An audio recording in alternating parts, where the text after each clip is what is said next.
Hey everybody, and welcome back to the Crypto Night Show. Your host Superman is on, and of course, we're gonna have a great time with this huge topic. Of course, President Trump and Zelensky, the big fallout after the big argument at the Oval Office in the White House. So we're gonna have a look at a number of video clips in order to see how that relationship is progressing, because it's a pretty big deal. So if you're keen on this, get your comments in the chat there as well. Do you think the relationship will be salvaged towards peace negotiation in Ukraine? We think there's going to be somewhat a delay, and then maybe later on. Let me know your thoughts in the chat there. If you love politics, you love economics, society, sports, entertainment, and of course crypto, as we do, then subscribe, like, share, and hit the bell, and become part of the community. Discord links are in the video description. You can join up the Strategy Club and, of course, our community as well. So get on that. So that'd be cool. All right, so let's get into it, folks. Without further ado, let's have a look at the first clip. This is where it all started. And of course, you want me to be tough? I could be tougher than any human being you've ever seen. I'd be so tough, but you're never going to get a deal that way. So that's the way it goes. And that's the key point. That point at the beginning there from Trump, the fact that you can be tough, you can talk away the way Zelensky does about the pain and about the war and all the conflict and the bitterness and all that, but that's not going to get you to a peace agreement. You've got to do diplomacy. You've got to play the right tactics. You can't just wear your heart on your sleeve or any other agenda that you might have. So I think that was a really good start there from this clip. One more question. Hey, I will respond to this. So look, for 4 years in the United States of America, we had a president who stood up at press conferences and talked tough about Vladimir Putin, and then Putin invaded Ukraine and destroyed a significant chunk of the country. The path to peace and the path to prosperity is maybe engaging in diplomacy. We tried the pathway of Joe Biden of thumping our chest and pretending that the President of the United States' words mattered more than the President of the United States' actions. What makes America a good country is America engaging in diplomacy. That's what President Trump is doing. Can I ask you? Sure. Yeah. And this is where Zelensky should have stopped. He should not have asked this question. This was really bad diplomacy right here after the vice president. Now, you got to remember, these guys met up in Europe and, of course, had some hard words in some of their meetings. So there's a little bit of tension behind the scenes here. I think it was in Munich that they met up. Okay. So he occupied our parts, big parts of Ukraine, part of East and Crimea. So he occupied it on 2014. So during Biden, but those time was Obama, then President Obama, then President Trump, then President Biden, now President Trump, and God bless, now President Trump will stop him. But during 2014, nobody stopped him. He just occupied and took. He killed people. You know what the contact line? 2015. 2014 2014. and 2015. 2014. Yeah. So I was not here. Yeah, but That's exactly right. Yes, but during 2014 till 2022, yeah, the situation the same. The people are been dying on the contact line. Nobody stopped him. You know that we had conversations with him, a lot of conversation, my bilateral conversation, and we signed with him. Me, like a new president. In 2019, I signed with him the deal.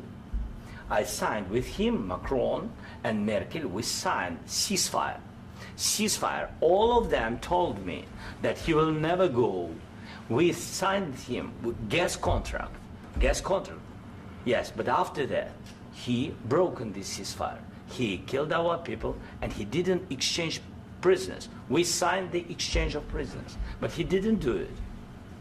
What kind of diplomacy, JD, you are speaking about? What do you mean?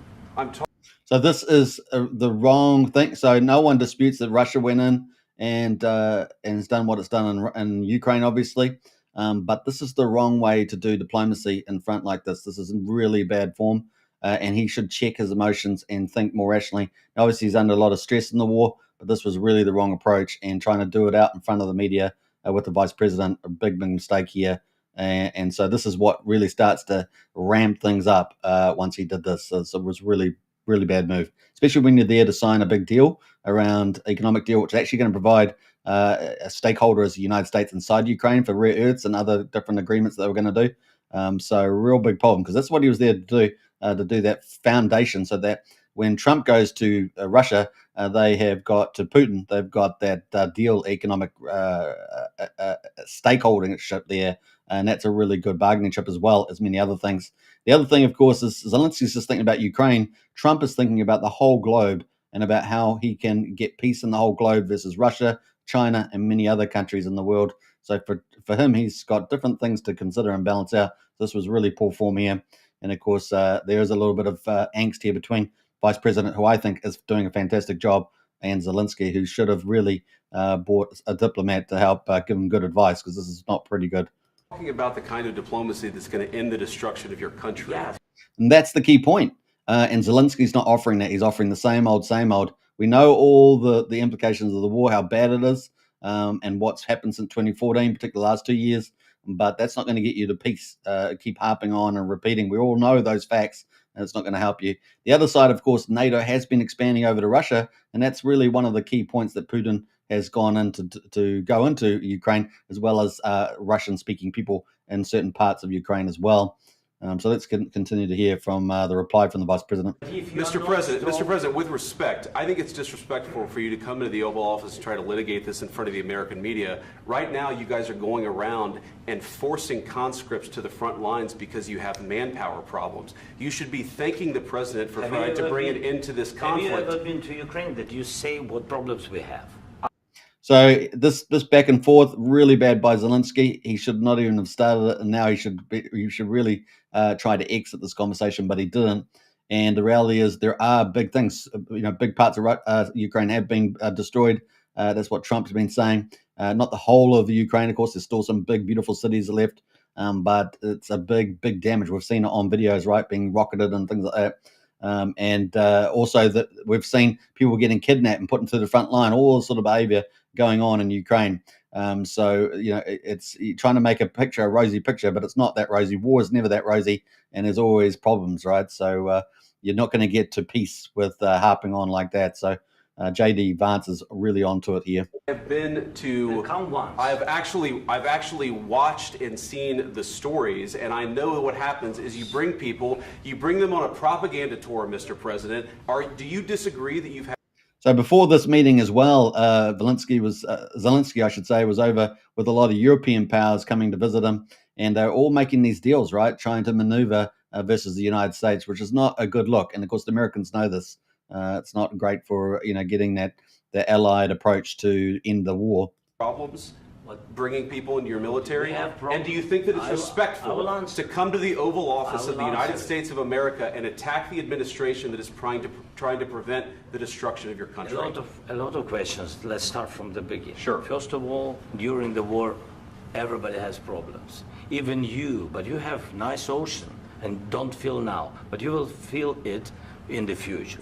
Now, that was a big mistake. So obviously Trump always talks about the ocean being apart from Europe, but now he's gone and say, oh, no, the threat's coming to you. This is exactly the same thing he's done with Europe, saying Russia's going to invade Europe. I find that very low probability that Russia will do. They don't have the manpower. They had 3 million in their army at the beginning of the war. They've had something like 800,000, 900,000, maybe even 1 million people dead from that, plus all the wounded, which is normally a 2 to 1 ratio. In addition to that, they've been bringing in the North Koreans because they're running out of troops and they want extra troops, right? Which didn't do too well because they probably thought it was a training exercise. So this is a big problem. And so it's just not reading the room. You got to read the room. You got to make a deal. You got to put your bitterness aside. And look, he's got some valid concerns, but he's also probably got his hands in some naughty jars as well. So it's trying to get that balance and get into the war. Right?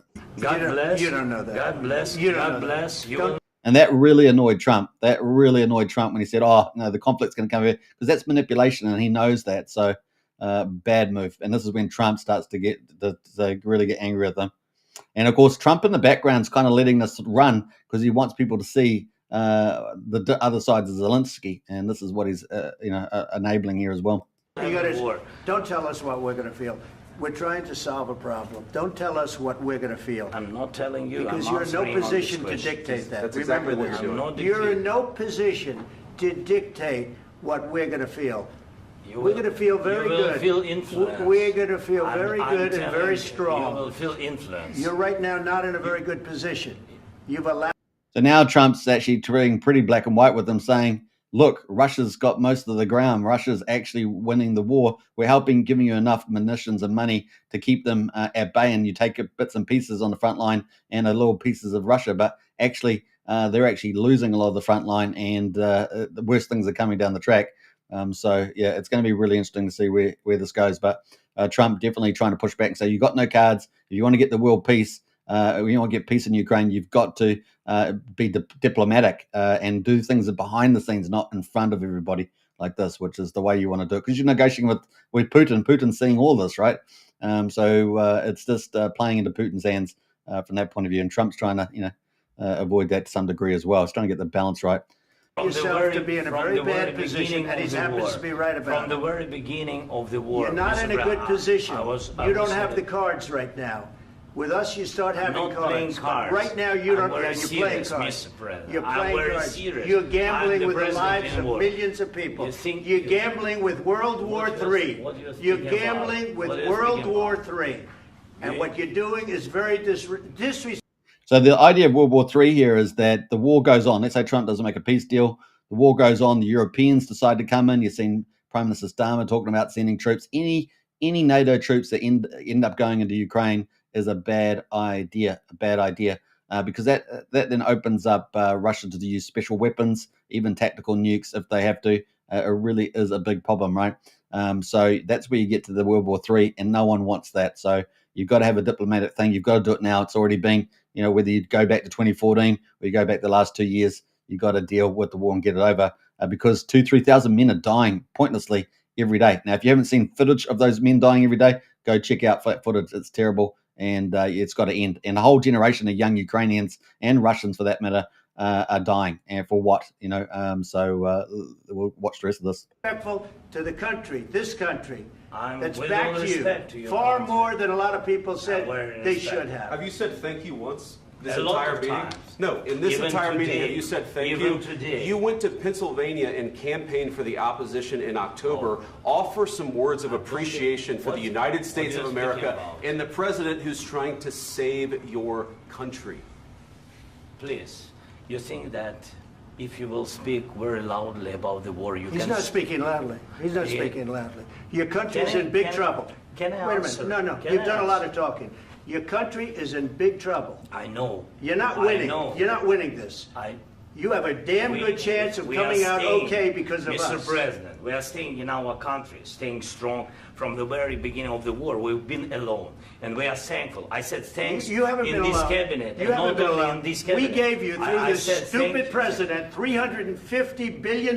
You voted we gave for you your military president. equipment, You and you voted men for are your brave, president. but they had to use our military. What about West If you didn't have You our invited military me- equipment, you invited if me you to didn't speak- have our military equipment, this war would have been over in 2 weeks. In 3 okay? days, I heard it from Putin. In 3 days, this is something Maybe new. less. In 2 weeks. So this Zelensky's got this thing with Putin where he's obsessed, and this is getting in the way of diplomacy as well. So he really needs to check himself and cool off and think about diplomacy because it's the only way you're going to end it. And he keeps on, he hates Putin obviously, and for obvious reasons. But it's like, man, he's got to just chill the pill here. And of course, Trump there getting pretty animated back at him there. Of course, yes. It's going to be a very hard thing to do business like this. I Again, tell you. just say thank you. I said a lot of times thank you to American people. Accept that there are disagreements, and let's go litigate those disagreements rather than trying to fight it out in the American media. Now, the one cool thing about this is that we see the Vice President, J.D. Vance, being supporting the president, and also the president supporting J.D. Vance. I'm really impressed by this. We saw this back in the cabinet meeting, the first cabinet meeting they had. You can check that video on the channel as well. This is fantastic because in the Biden administration, they were all against each other. It was very, very, very viperish, as we say. So this is really impressive. Despite the conflict here, it's probably a good thing to get it out in the open now that it's already happened because the guy's already botched up. So it's pretty interesting stuff. We know that you're wrong. But you see, I think it's good for the American people to see what's going on. I understand, sir. I think it's I very understand. important. That's why I kept this going so long. You have to be thankful. You don't have the I'm cards. thankful. You're buried there. See, Zelensky thinks he has the cards because he's trying to play European leaders who are very, I don't know, they seem to be very warmongery type people. And of course, he's trying to balance that out and actually get a deal done because there's no deal without two parties being willing to do a deal, right? So, and that agreement that he came to sign, which was the rare earths agreement, was the first big step there. And it was also going to make Ukraine very prosperous, as well as America getting some of their money back, that $350 billion. I think they've still got about $100 billion or so expected to be delivered in military assets and stuff like that. Your people are dying. You're running low on soldiers. Listen, you're running low on soldiers. It would be a damn good thing. And then you tell us, I don't want a ceasefire. I don't want a ceasefire. I want to go and I want this. Look, if you could get a ceasefire right now, I tell you, you take it so the bullets stop flying and your men stop getting killed. Of course, we want to stop the war. But you're saying you don't want a ceasefire. But I said to you, I want a ceasefire. With guarantees. Because you'll get a ceasefire.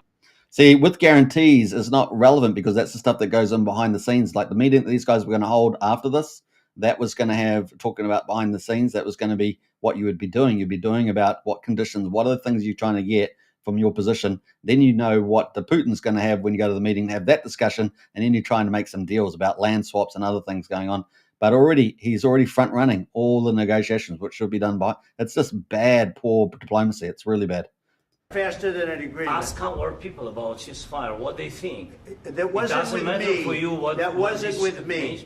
That was with a guy named Biden who was not a smart person. That was with Obama. It was your president. Excuse me. That was with Obama, who gave you sheets, and I gave you javelins. Yes. I gave you the javelins to take out all those tanks. Obama gave you sheets. In fact, the statement is Obama gave sheets and Trump gave javelins. You got to be more thankful, because let me tell you, you don't have the cards. With us, you have the cards. But without us, you don't have any cards. One more question. Which basically means that if you go with your bitterness, then you're going to lose 3,000 men a week, or a day, I should say. I think it's a day. It's pretty crazy numbers, right? So it just goes on and on and on, and you just wipe out your whole they're already starting to get older people, right? And they're already kidnapping people as well, putting them on the front line. There's all sorts of terrible things happening there. And if you hear a lot of the Ukrainian guys as well as the Russians, the same thing's happening on the Russian side. The Ukrainian guys say, I've just lost all my best friends. I've lost my mates. And they can step out of like an armored personnel and land on a landmine. There's landmines everywhere. There's drones everywhere. The place is, it's like World War I, but with advanced weapons. It's pretty crazy stuff. And it's got to end. And that's what Trump's saying. It's got to end. You can't just keep going forever and ever and ever. So you've got to let go of the bitterness and you've got to go diplomacy. That's the only way to stop it. It's going to be a tough deal to make. Because the attitudes have to change. What if Russia breaks ceasefire? What if Russia breaks peace talks? What do we do then? I understand that. So the reporter here is just coming in and feeding back on Zelensky. She does sound like she's from Ukrainian, who knows? But this is just feeding fuel on the fire here. So very, very naughty reporter in many ways. It's a heated conversation right now. What are you saying? She's asking, what if Russia breaks the ceasefire? What if anything? What if a bomb drops on your head right now? Okay. This is the whole point of what ifs. You can't just keep doing what ifs. You've actually got to go and get a deal done, and you try and make it as best as you can. You try to hold the deal. That's it. Otherwise, you're just in a non-stop war. So the Zelensky argument's just circular. It just goes around and around. And meanwhile, the meat grinder on the front line just keeps going around and around and around. And eventually you're getting up into your 60-year-old soldiers. I mean, it's like pretty crazy stuff. And then there's nothing to go back to. You got no population to go back to, to the cities and stuff after the war. What if they broke it? I don't know. They broke it with Biden because Biden, they didn't respect him. They didn't respect Obama. They respect me. Let me tell you, Putin went through a hell of a lot with me. He went through a phony witch hunt where they used him and Russia. You ever hear of that deal? That was a... So the thing with Trump is that he knows what economic screws and political screws to turn on Putin, but he also has to have a good relationship in the dialogue for to be able to actually communicate. If you can't communicate to somebody, you just get non-stop war and conflict, right? So, and there's other players on the field, right? There's China and other players. So this is not just about Ukraine and Russia. There are the whole world chessboard to play, and of course he wants to bring world peace and all that. So This is what Trump's thinking about, but Zelensky's in another little zone, yeah, it's just not good. That was a phony Hunter Biden, Joe Biden scam. Hillary Clinton, Shifty Adam Schiff. It was a Democrat scam. And he had to go through that. And he did go through it. We didn't end up in a war. And he went through it. He was accused of all that stuff. He had nothing to do with it. It came out of Hunter Biden's bathroom. So this is less about being Putin's best friend. This is more about getting him on side and creating that relationship. So this is where it is. And Zelensky can't see that, but this is what Trump is doing. And if you've ever seen the art of the deal, that's kind of the way he works. It came out of Hunter Biden's bedroom. It was disgusting. And then they said, oh, the laptop from hell was made by Russia. The 51 agents. The whole thing was a scam. And he had to put up with that. He was being accused of all that stuff. All I can say is this. He might have broken deals with Obama and Bush, and he might have broken them with Biden. He did, maybe. Maybe he didn't. I don't know what happened. But he didn't break them with me. He wants to make a deal. I don't know if you can make a deal. The problem is, I've empowered you to be a tough guy. And I don't think you'd be a tough guy without the United States. And your people are very brave. But you're either going to make a deal or we're out. And if we're out, you'll fight it out. That's it. So you either make a deal or you keep fighting, and you're going to slowly lose, right? And in fact, if the United States pull out, they'll lose pretty quickly, because you're not going to get that much money from Europe, because Europe's already running a lot of deficits and problems with themselves. All the economies are in the doo-doo, as it were. So we'll see where this lands. I don't think it's going to be pretty, but you'll fight it out. But you don't have the cards. But once we sign that deal, you're in a much better position. He's trying to make Zelensky think rationally about diplomacy and about positioning, not this nonsense that Zelensky's coming out with. That just forever war, right? That's just crazy. But you're not acting at all thankful, and that's not a nice thing. I'll be honest, that's not a nice thing. And so not being thankful is insulting not only Trump and the vice president, but also the people, right, of America. So that's where all the conflict happened. That's what's gone viral all over the internet.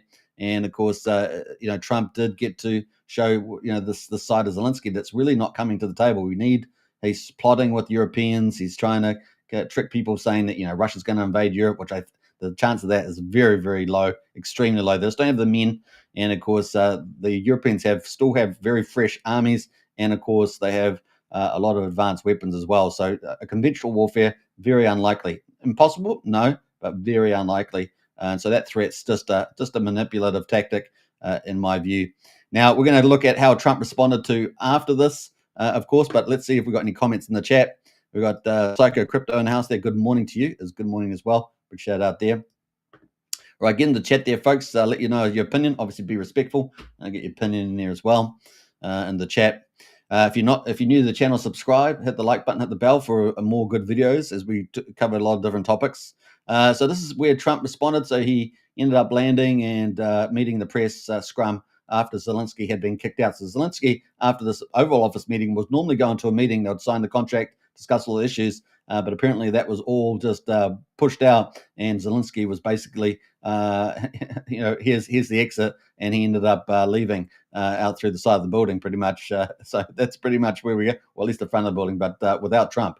So it was pretty cold sort of exit to this, and a lot of the press conference wasn't on after this as well. So the meeting, so all the key things. The deal was not done for rare earths, and the press conference wasn't held. So a real botch up by Zelensky, major botch up there, because Trump, let's face it, United States is the world superpower, and it was the only one that actually is capable of making a deal and peace deal and ending the bloodshed, which has just gone on and on and on. So this is the response from Trump to the media scrum afterwards.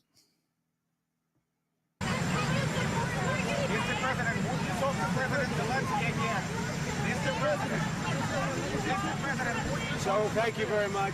So I just want to say we're going down to Florida. We have a big event tomorrow night, a big MAGA event, Make America Great Again. And it's setting records, and otherwise I'd rather be right now at the White House.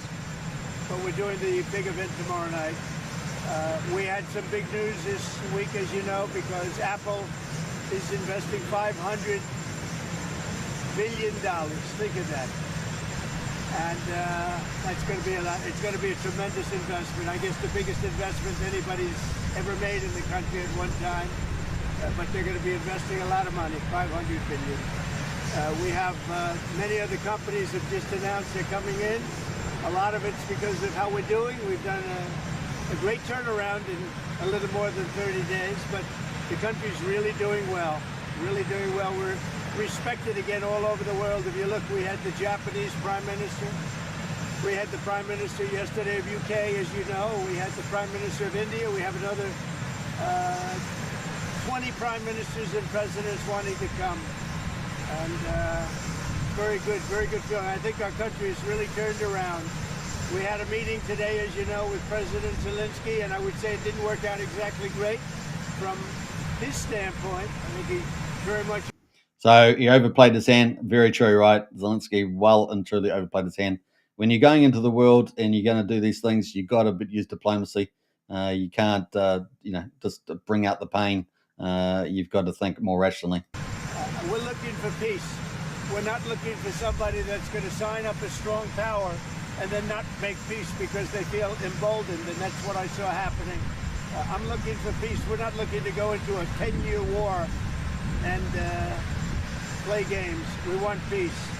And it was just my impression that if we do that, if we sign up, he's looking for something that I'm not looking for. He's looking to go on and fight. We're looking to end the death. 2,000 people died this week.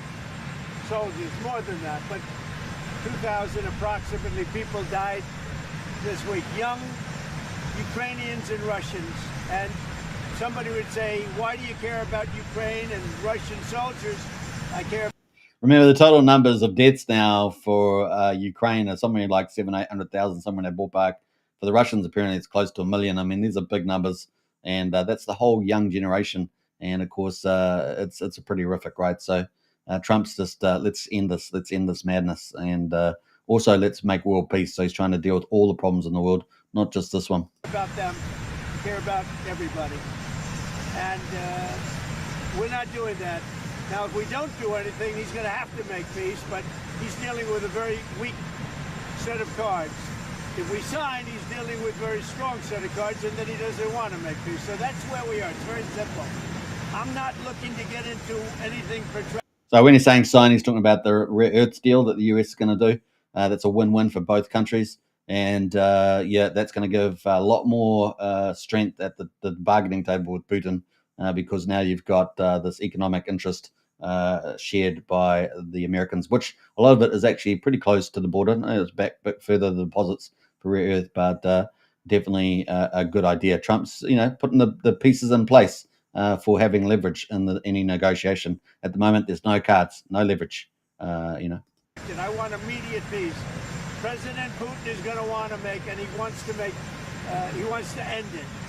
So from Putin's, they've had a number of phone calls with Putin. From Putin's point of view, he wants to get back into international community. The economy is, after many years of war, is under pressure. You can normally run a war economy for several years, maybe 3-4 years, and then you are getting in trouble, right? And that's what we're seeing in Russia now with inflation and things like that. So it really is a big deal. In the short term, you can bypass a lot of sanctions and things like that, but at the moment, the US has lifted no sanctions. No sanctions have been lifted yet on Russia. That would be a result of a deal. Obviously, they're trying to get back after going to Saudi Arabia. They made a deal when they talked to the Russians to open up the process towards negotiations. That included resetting up the embassies, the United States and America, respectively, for those embassies to start opening up dialogues and political communications, which is the only way you're going to get towards peace.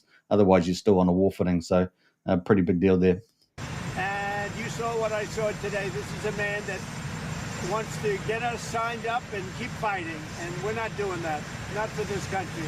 So that's going to be interesting. So if he does want to keep fighting, not do peace, right, then why would the Americans provide so much armaments? And if they don't provide the armaments, then the only place he's got to go to is Europe. And Europe, really, they can be bold about what they're going to promise troops and money, but actually their economies are actually pretty struggling, and they're actually cutting costs to try and increase their NATO budgets. So they're actually under a lot of pressure too. And so how much that silver spoon is there? Not very much. But for the US, that's really their best option. So it's going to be pretty interesting to see that.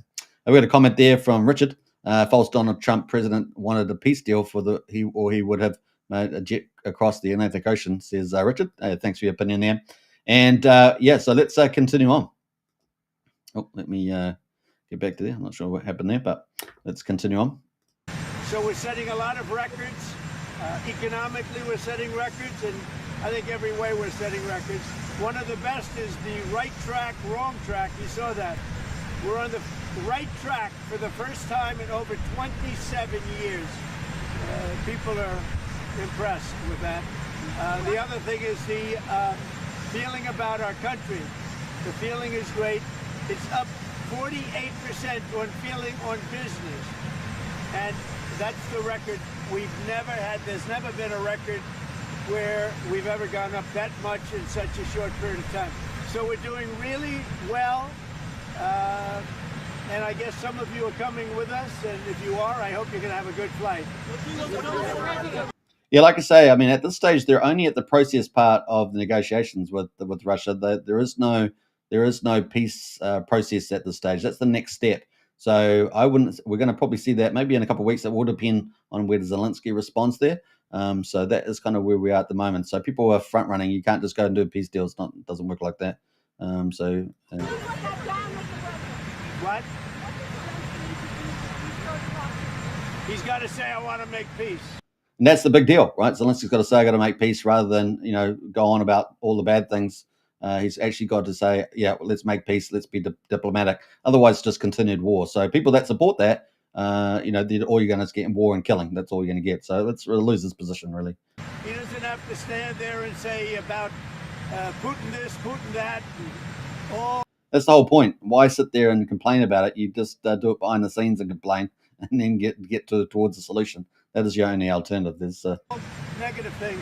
He's got to say, I want to make peace. I don't want to fight a war any longer. His people are dying. He doesn't have the cards, just so you understand it, okay? Did you tell Zelensky to leave the White House? I don't have to tell you that. Go ahead. I think you know the answer to it. What? Wait.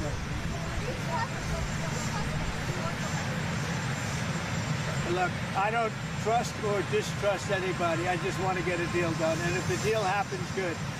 But you can't embolden somebody that does not have the cards, and all of a sudden that person says, oh, well, now I can keep fighting. We're not going to keep fighting.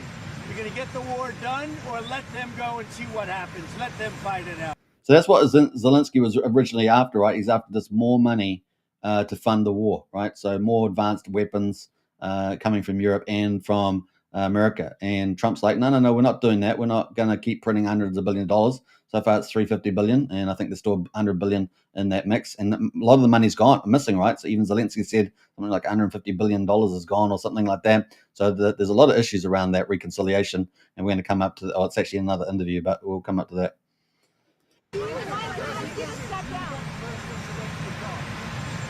I want anybody that's going to make peace.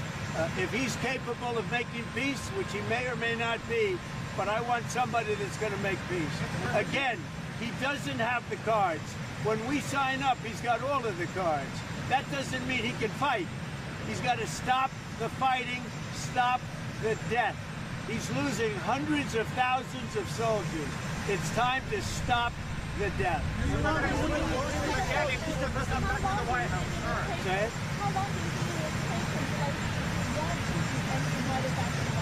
Well, he says he wants it now. He wants to come back right now, but... So here's the early sign that Zelensky wants to come back. So he's obviously been on the phone, say, hey, I'm in America. I'm doing some interviews. Fox is one of those. We're going to look at that. But it's like, I want to come back, right? I want to come back and let's redo this deal because, basically he knows that he botched up, and we're going to hear about that in a minute. So yeah, it's pretty big. Well, we got some more comment there from Richard. Overnight, we're doing well in America, like magic. Extremely high inflation in America. We're going back. No, actually, inflation's low. I covered that today in my live stream there, Richard. You might want to go back and watch that. We are going back in history in America. It's like Middle Ages and feudal system. The rich and the poor. Actually, no, it's actually the opposite there. Well, that's a different video, but yeah, it's actually a lot of good things happening in the US right now. So it's going to be pretty good. Now, we probably will have a little bit of a tiny recession. It's definitely possible given the high interest rates that we expected, because there's always a delay from that. But with Trump's program, he's the only president that's going to get you out with a supply side driven economics, which is going to be amazing. And that's a whole different show. So we're not going to get deep dive into that, but there's some really good things happening there. In fact, I did do a show on part of that problem the other day, so you can check that out, on the energy boom in America that Trump is working on there with the energy team, which can be pretty amazing. Brendan, how's that? Howdy, super. Hey, good to see you, Brendan. Hope you're doing well out there too. Big shout out. All right, so let's continue on. We almost finished this little sort of helicopter presidential press conference here. You can't do that. They should have an immediate ceasefire. That was the other thing he didn't want to do about ceasefire. A ceasefire could take place immediately. A contract, if you want to end the war, you sign up an agreement. That's going to take a period of time. It takes time. I want it to end immediately. And I think if you had a ceasefire, it would be a ceasefire, a real one, that would end it. But he doesn't want to do that. That's fine. Do a better deal. I want it to end immediately. I want a ceasefire now. He says, oh, I don't want a ceasefire. Well, all of a sudden, he's a big shot because he has the U.S. on his side. Either we're going to end it or let him fight it out. And if he fights it out, it's not going to be pretty. Because without us, he doesn't win. Let me tell you. Without us, he doesn't win. So a real pincer-ing moment there. Obviously, Zelensky there got to do a bit more to get back on the table here to make this deal. So he's still in the country. We'll see what happens there. It doesn't matter what I'm considering. I'm just telling you. You saw what I saw today. That was not a man that wanted to make peace. And I'm only interested if he wants to end the bloodshed. Yep, he's got to come to the table. He wants to end the bloodshed. Otherwise, he's just going to keep going. And, of course, we've seen him out there trying to raise money for more weapons and keep the war going. He's got a lot of business, and that's got to be moved to the side. We all understand, Putin came in. We understand all the deaths, but they've got to end. You can't just keep going, and especially when you're the weaker player on the field.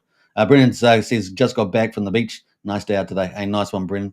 Hope you enjoyed that. We got Richard in for another good comment here. What do we got? We got what's Proverbs? Proverbs: pride comes before a fall, and a haughty spirit before destruction. To make a fair deal takes two humble, willing spirits to come to an agreement. Well, Trump's pretty humble in this case. It's just Zelensky that's got to get back to the table there for sure. All right, so let's go into our next section here, and we're going to check out Zelensky's response. So that was Trump's immediate response. Now we're going to look at Zelensky. No apology given, but he does have certain regrets, and he obviously has contacted the White House to try and get back in. So let's see where this goes. Zelensky's got to stop playing games. He's playing games with the European leaders, playing games with his people, playing games with Trump, and he needs to come to the peace table. And that's the hurdle right now. If you're for Zelensky, well, you're just going to get war. So it's a very binary decision, right? So you can say, oh, I agree with Zelensky. Well, meanwhile, thousands are dying. It's not you dying, but thousands are dying on the field, and they're actually slowly losing, right? So it's not going to be good for them. 10 years. So I'm not hearing from you, Mr. President, a thought that you owe the president an apology. No, I respect President and I respect American people. And if, I think that we have to be very open and very honest. And I'm not sure that we did something bad. I think maybe sometimes some things we have to discuss out of media, with all respect to democracy and to a free media. But there are things where we have to understand the position of Ukraine and Ukrainians. And I think that is the most important thing. Yes, we are partners. We are very close partners. We have to be fair. We have to be very free. So no apology given, just that we're partners, and that's not good enough. So after disrespecting the president and the vice president and the American people in the Oval Office, he's got to do more than that. So not a great start. So that was the first one there about no apology. We've got a comment there from Brennan. I'm going to play that in a second, but let's queue up this next section. This is, does he have any regrets? So let's get into that. Mr. President, yeah. Do you think your relationship with Donald Trump, President Trump, after today, can be salvaged? can be. Чи можуть ваші відносини з Трампом бути врятовані після сьогоднішнього дня? Yes, of course, because it's relations more than two presidents. It's the historical relations, strong relations between our people. And that's why I always began with to thank your people from our people. And this is the most important. And of course, thankful to President and of course to Congress, but first of all to your people. Your people help to save our people. People, the first. Human rights, the first. This is very, very important. And we are thankful and sorry for this. I mean, we wanted very much to have only strong relations, and I'm very calm that we will have it. Mr. President, we're honored that you kept this interview. Thank you very much for the time. Thank you. Thank you so much. All right, so that there was the interview on Fox, and you know it's a little bit too late, but he's got a chance to go back in. He's going to have to say the right things to get back on the deal. So we'll see how that progresses. We got Brennan in house says, let's have a look here. We got just heard our Prime Minister back, Zelensky. So that's in Australia. There, what a fool! Yeah. Look, you got to get to peace. If anyone's for peace and no killing, look, there's no way of getting Russia out of those places. You know, apart from a World War III. So there is no other alternative other than to make peace. So getting as much leverage economically, politically, etc., on that is the best thing you can do and save lives. So I think that's probably where we're going to be heading there. The other thing that people may not know is that Ukraine is trying to obviously get into NATO, and they've been told by the Americans that's not happening, particularly by J.D. Vance. But they're also trying to get into the European Union, and they've already got a pre-joining position there. Can't remember the name of the category. But that would be a disaster for Ukraine. So here's the scenario. Imagine going to Ukraine fighting. You wipe out a ton of your youthful generation. Those men, let's say you get to peace. Those men go back and they get into the European Union. Under the European Union, they'll then be required to open up their floodgates to Middle Eastern and African immigration. And we know that that's predominantly war-aged men who would just come into the country, and then you would have massive conflict and takeover, which is what we're seeing in the rest of Europe. So this is the reward that you would get for shedding blood for your land. So if you hear the Ukrainians, many of them will say, we're shedding blood for our land, right?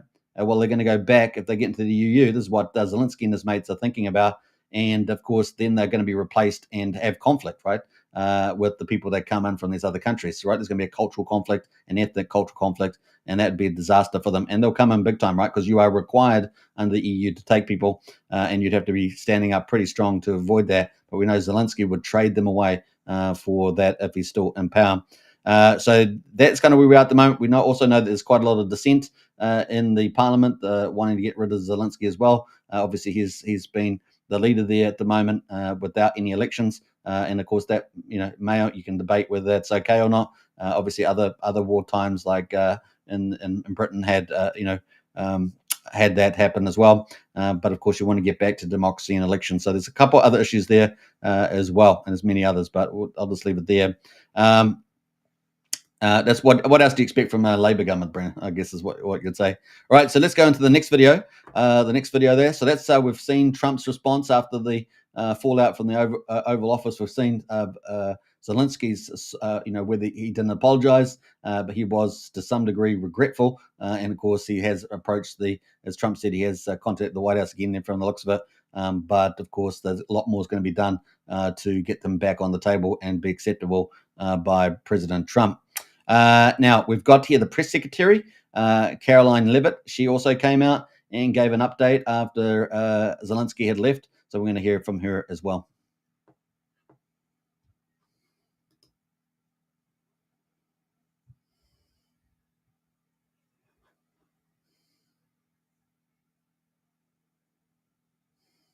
In a minute, once the cues. I think it remains to be seen. I defer to President Trump on what his next step is and what happens moving forward. But the president made his position quite clear today when he asked Zelensky and You're right. Looks like it's playing over there, not showing up on my render, unfortunately. He is not in the right mindset to negotiate peace, and I think, frankly, that was reinforced with his comments on Brett Baier refusing to apologize for disrespecting the president and the American people in the Oval Office. The president, Zelensky, was in the White House today and had a real chance to sign an economic agreement that would have been great for the American people to recoup our tax dollars and great for the Ukrainian people to rebuild their country. And unfortunately, he blew the deal up in his own face. Was the White House expecting an apology? We saw that he didn't directly say that he owes Trump one. I don't think we were expecting anything, to be honest with you. Just on the flip side of this, obviously, there's another player. So is the White House going to ramp up negotiations with Putin, with Russia? Could the president potentially travel to meet President Putin sooner than later? I'm not tracking anything in terms of next steps in the engagement with Putin and the Russians. The president has made it clear always that both sides need to talk equally to bring both sides to the table to negotiate a deal. And in a good deal, any good deal, whether it's in business or in politics, both sides usually walk away a little bit unhappy. Unfortunately for Zelensky, I think he refuses to recognize the practical reality of this war. It's been going on for years. His countrymen are dying, and the people who have been funding this effort, the American people, are sick and tired of footing this bill. So it's a much different situation for him than it was 3 years ago. And as President Trump said today, he doesn't have any cards. The cards are not in his favor. They're in President Trump's favor. There's a new leader in the White House who has much different priorities than the last administration. He wants peace. He wants the war to end, and it doesn't seem like Zelensky wants that quite yet. Switching gears real fast, Caroline.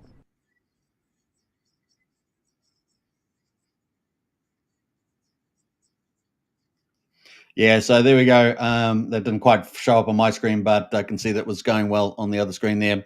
So, yeah, it's a bit of fallout there. Zelensky's going to have to do something to get that back on track. So what you're going to see is you're going to see a split in the West, right? So we're going to got these socialists, basically in Labour parties. We've got these globalists, which are typically in centre parties as well throughout Europe and West, in Australia, in New Zealand, places like that, Canada, that are going to support Zelensky. But really, some of them are going to, keep hush-hush because obviously they realise they've got to, follow Trump. Now, they're not for peace, a lot of them. Until Trump came along, Trump is the first one to say, no, we're going to get peace. This is enough. It's been going on too long. Yeah, I'm on the side of peace. So people can decide they like bloodshed. Remember, it's not them dying, right? It's someone else dying. So it's a pretty crazy position. Now, sometimes wars are right, but this war's a losing war. This war needs to be ended. So they need to do something about that. Now let's get on to the final one here. Now this was from the secretary, the Treasury Secretary, who actually went over to Ukraine to try to set up this deal around the rare earths, and this was setting up one of the economic leverages leading into the eventual discussions with Putin once all the diplomatic stuff set up and all those sort of things. And of course, Trump's had multiple conversations with Putin so far, trying to work towards the negotiating side of things. And of course, this is the Treasury Secretary getting interviewed by Bloomberg. So we'll check that out too.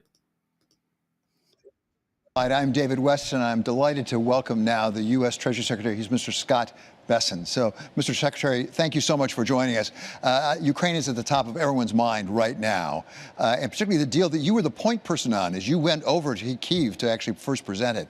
We all watched what happened in the Oval Office. I guess the simple question is, can this deal be saved? Well, David, the question is which deal, the peace deal or the economic deal? Because clearly it's very difficult to do an economic deal with a leader who doesn't want to do a peace deal. And I will tell you, I was sitting 3 away from President Trump or President Zelensky, and this has to be one of the great diplomatic own goals. Yeah, so he was sitting actually on the couch, just one next to the state. Secretary of State and, of course, the Vice President, and, of course, next to the reporters. So he was seeing firsthand this engagement. The other thing, of course, an own goal, meaning, what are you doing? This is your ally. This is the United States, the most powerful country in the world. This is the one that can make peace. And here you are, you're doing yourself in. I mean, it's just crazy. If Mr. Zelensky called back right now and said, I'm sorry, I want to put it back together, what would he have to do? I don't know. Mr. Zelensky and his team were taken out of the Oval, and they kept coming back with that message, and then they left the White House. So he paused there just to say that they basically exited the White House, which we have seen a clip of that, of course. So. And it's going to take a lot of repair. And, David, the real tragedy here, maybe things can be repaired with the administration, but I don't know how the American people are going to feel. And more importantly, the economic deal, the meeting today, the real purpose was to show that there was no daylight between the Americans and the Ukrainians. So President Trump's idea was to show that with the economic deals, to show that we're more intertwined, and that would be a symbol to the Ukrainian people, to Russian leadership, and to the American people. And President Zelensky blew that up today. I'm not sure what he was thinking. Yeah, it's a disaster. Honestly, it's a disaster. Yeah, if I was on the front line in the Ukraine, I'd be absolutely livid with this. And a lot of them, like I said, a lot of them, those soldiers don't even know about the EU sign up, the pre-sign up, which is basically just go, once they get back to peace, they're just going to be invaded in a different way. So just like we are in New Zealand, we're having this in New Zealand, Australia, Canada, places, the whole West has got their own issues particularly. So we already know what that's like. It's pretty crazy. You get invaded without a shot being fired. It's crazy. As I say, you were the point person, really, for the administration on the economic deal. We all thought on the outside we were very close. In fact, I think many of us thought there'd be a signing today, that we'd have some form of economic deal today. Were we as close as those of us on the outside thought? Were you surprised? Again, I was shocked that President Zelensky would come into the Oval Office, behave like this, speak to the president, speak to the vice president, but more importantly, disrespect the American people like this. I know he's under a great deal of stress. He and I had a very heated exchange in Kyiv. I think the same thing may have happened between him and Vice President Vance and Secretary Rubio in Munich. And, to come in and behave like this was unacceptable. And look, I mean, what better runway did he have that President of France, Emmanuel Macron, in the Oval on Monday? Yesterday, we had a fantastic meeting with Prime Minister Keir Starmer from the UK, and then President Zelensky today. I mean, you could not have asked for a better arc. And he walked in, and I'm not sure what he was thinking. Many of us have been in heated negotiations, not at this level, but still heated negotiations where people pound the table, they may walk out the door and things like that. And it's actually part of the negotiation. Is that what we saw today, or was this a more fundamental rupture? David, you don't do a negotiation with the President of the United States in public like this. That we were scheduled to have lunch afterwards, and that perhaps he could have brought up some of the points. Instead, he chose to let things go into a downward spiral on worldwide television. And again, I keep coming back to the disrespect of the American people. It was one thing for President Zelensky and I had an extended, heated negotiation in Kyiv, but we were going to get this economic agreement done. But when you bring it out to the public like this, we'll see if there's any coming back. All right, so there we go. We're going to see. Obviously, Trump kind of hinted that they'd probably contacted his office, but it's still up in the air at this stage. Now, I think obviously it's going to be a bit of a breathing room. We'll see what happens in the next couple of days, whether Zelensky actually is genuine about a peace deal and willing to come back, and as he indicated on the Fox interview with Brett Baier, and actually, sign that economic deal. That starts to give you some leverage going into political negotiations for any peace deal with Putin, in particular, land swaps and any other issues there going on, guarantees of security and so forth. So it's going to be interesting. That's kind of where we are up to at the moment. I hope you guys enjoyed that coverage, and let's see where it heads from here. Man to man, drama. It's going to be pretty crazy. Now, don't forget to subscribe, like, share, hit the bell. I'm going to catch you up in some more videos, of course, as we expand our content creation here on the Kryptonite Show. Your host, Superman, here in the house. And, of course, don't forget to subscribe, like, share, hit the bell. Join our Discord. Links are in the video description to join Discord there. Our Crypto Strategy Club, $35 a month. And, of course, our membership, general membership, $5 a month, only a cup of coffee. So join up to that today. Hope you guys enjoyed it. Take care, everybody, and catch you on the next show. And thanks very much for the comments that were made. We got Richard Bukowski there, Brennan, and a few others there. Psycho Crypto, big shout out to all of you. And I'll catch you on the next show. And bye for now.